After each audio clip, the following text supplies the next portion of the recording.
Good morning from the incredible Magpapunku rock pools. I think today is a good day to analyse whether Siargao is becoming overrated or not. I'm seeing on social media more and more Western tourists coming here and saying that Siargao feels overrated to them. And as somebody who's lived here for 5 years, I never agree with it because we know what makes Siargao special when you've been here for a long time. But as a visitor, it's interesting to analyse why people might think this. So we've lived next to this rock pool for 4 years. It's been like our back garden, so we've got a special attachment to it. We went through the pandemic here and it was completely empty during that time, no tourists at all, Filipino or Western. So we've really seen some beautiful times here. It's become like a family special place where we've got solid memories that we'll never forget, core memories. With our child growing up here and all the experiences associated with that. Look at me!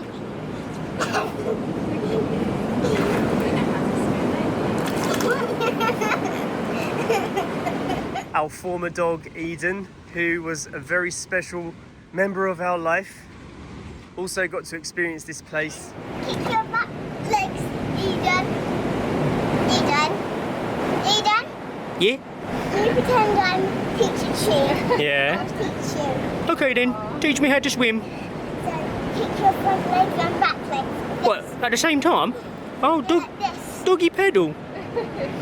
And then you do puffer. Yeah? Yeah.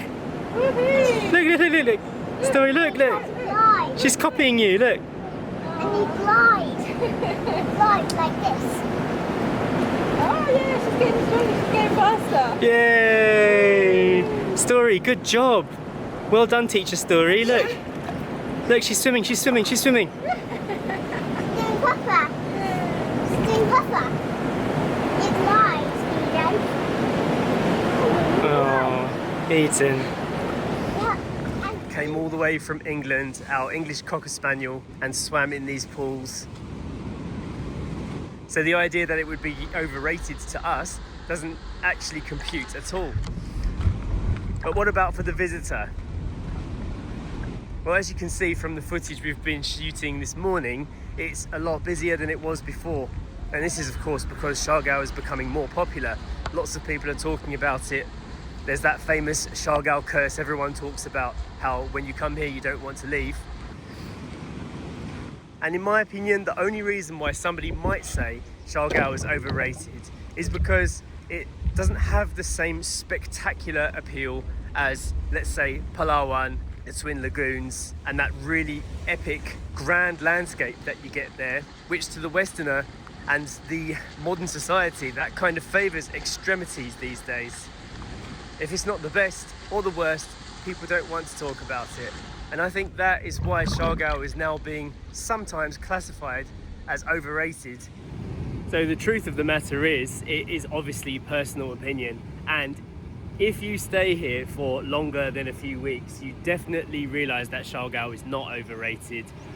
That's because the real draw from Siargao comes from staying for a long time, because you absorb the community feel, which is something that exists nowhere else in the Philippines, and you need time to feel that. So as you can see, our friend Jill is here with us, and she's only been here for about 4 days, and she's loving it here because it's her type of place, and of course she has an additional reason to love it because we live here. And when you add that extra element of time to Siargao, you start to meet the people that have lived here for a long time, whether they're from the Philippines or from other parts of the world. When you hear the stories shared, you know why people love this place and why you would never call it overrated if you chose to stay for a bit longer. Of course, every island in the Philippines has its ups and downs. As you can see, this beautiful beach where we live, sometimes at different times of the year, it can be littered with plastic like it is now, which is a real shame. But it comes and goes with the season, and it isn't really a isolated Siargao problem. This happens everywhere in parts of the world where the ocean current brings global waste onto the shoreline. The family here and us, we try our best to keep it clean But as you can see from yesterday when we went to Pacifico, that beach was completely different. I just shot that out.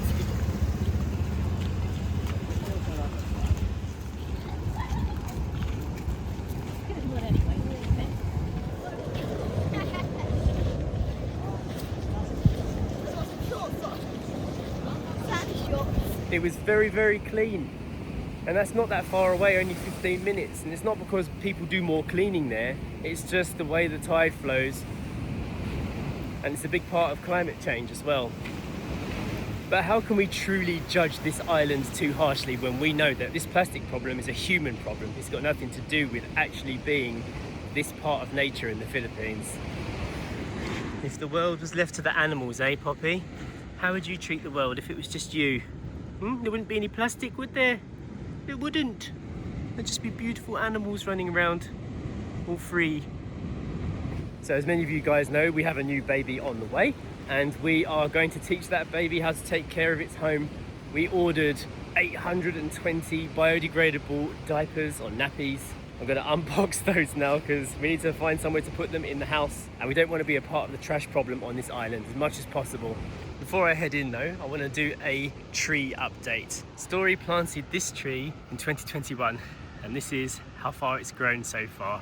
And that is how fast a coconut tree grows, or how slow, however you want to see it. And Story names this tree Pisa. So hopefully in the future, we'll see how this thing grows into a beautiful part of nature. Ready to go in, Pop? Let's go. You don't think? Hey, nappies galore. That's not everything. Put behind. Oh my goodness. There you So go. many things. 820 nappies. 820 nappies. And many other things as well, like wipes. Let's get them out and have a look. I've just spent a few minutes opening all of the boxes to get the gear out, the baby gear, all of the nappies, and it is looking rather intense. This is what 3 months worth of baby care looks like. Just nappies. Just nappies, wipes The nappies. for 3 months. And this is 102 pieces of newborn nappies. So we've got some newborn, which are these ones, which Story's just opened.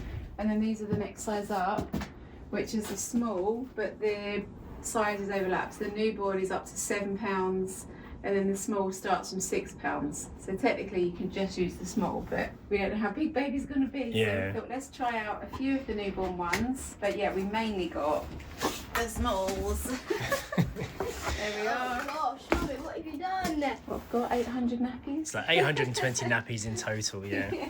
And yeah, like we said, it's only going to cover about 3 months worth, and then we're going to need to buy some more. To buy all of this, which was the 820 nappies in total, about 400 newborn wipes, all bamboo eco wipes. There's more wipes in here, but they were like free travel sized ones that came with the order. Yeah, because we ordered in bulk. Yeah. And then there's some kind of sanitary pads there. Yeah. All of this cost about 11,500 pesos, which is around 150 British pounds or 180 US dollars to get about 3 months supply of all this stuff. And hopefully these are very good. And these are the most kind of eco-friendly nappies that I found on my search. Made in the Philippines. They're made from bamboo. They're biodegradable. They're vegan, so they've got like Yeah, there's a a lot of... vegan nappy. A vegan nappy. Is it edible? It's not edible, no. Oh. So in here it says 30% recycled plastic is used in the packaging alone. Biodegrade them, you can compost them, but I still think it would take a while for it to compost down. But at least it will degrade, Poppy. It won't destroy your island. Eco-friendly, chemical-free, biodegradable, cruelty-free, eco-boom bamboo diaper. Another selling point for this, which wasn't really a concern of ours, but they're kind of print-free. They don't have like, you know, like when you buy nappies, they all have like fancy designs and printed colours on them, and people just want a plain nappy sometimes. Yeah. Ones we were buying for Story, they were all like colourful, weren't they? Yeah. But these are just a pure nappy. Yeah, so we can actually put them underneath our bed in storage, can't we? Okay. Well, we'll sort that out later though, because there's a lot to do with that. Everything's living down here for now, but they did miss one thing. We're supposed to get some more pads that haven't arrived, so I'll have a chat with the company But I'm happy the delivery time was quick, wasn't it? It was. Yeah, it was like 4 or 5 days delivery to the island. Yeah, it wasn't bad. Story's choosing something for me to wear today, aren't you? Honestly. No, I'm not wearing that. That's what I used to like clean cars So with. it's like gardening wear. I am choosing clothes today. Want to know why? Because I want to match clothes today with Daddy.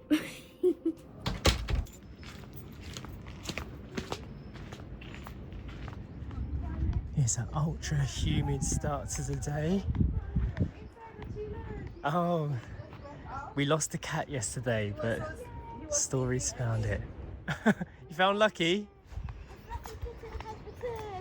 Where was he? I think here, Under the chiller? under the chiller, when Ash was calling him, Yeah. like very, very loud, he just went out and You get us all worried. We didn't know where you were. You've been missing for a whole 24 hours. Are you happy, Story? Yeah, he's growing fast. and you have your new house. Yeah. A nice new cat house. We found him That's very cute. under the chiller, apparently. Lucky's very lucky, eh? Yeah. Oh. So we're all very happy that Lucky has returned. We were all a little bit concerned that he may have been lost for good. And that is another part of the charm of being here in Siargao. A lot of people come by and they fall in love with the animals, they fall in love with the families here because everyone's so welcoming, especially to foreigners, I must say. I can't speak for the complete Filipino experience, but being from another country and coming here, we have been extremely well welcomed. And that's a story that's unanimous with pretty much anyone who comes here. I just walked out to the main street because yesterday when we were walking back from the rock pools, I lost one of our snorkels and I think it might have dropped down on the floor here. I'm not sure if I'll find it, but one other thing I've noticed is if you lose something like your passport or money, people are quite honest and often they will give them back to you if they know that you're missing something. I've had stories of wallets being returned full of money and it happens a lot here. It makes you feel very good that it's low crime. Another reason to love living here. All right, I've walked far enough. I can't see it. So as we're driving into town today, I'll have a closer look and see if it appears then. So to confirm, I do not think that Siargao is overrated, but everyone's entitled to their own opinion. The best thing to do is allocate more time to this place and then you really feel the special vibe that you get when you're on this beautiful island. I'm going to end the video today. Hope you enjoyed it and we'll see you in the next one. Bye.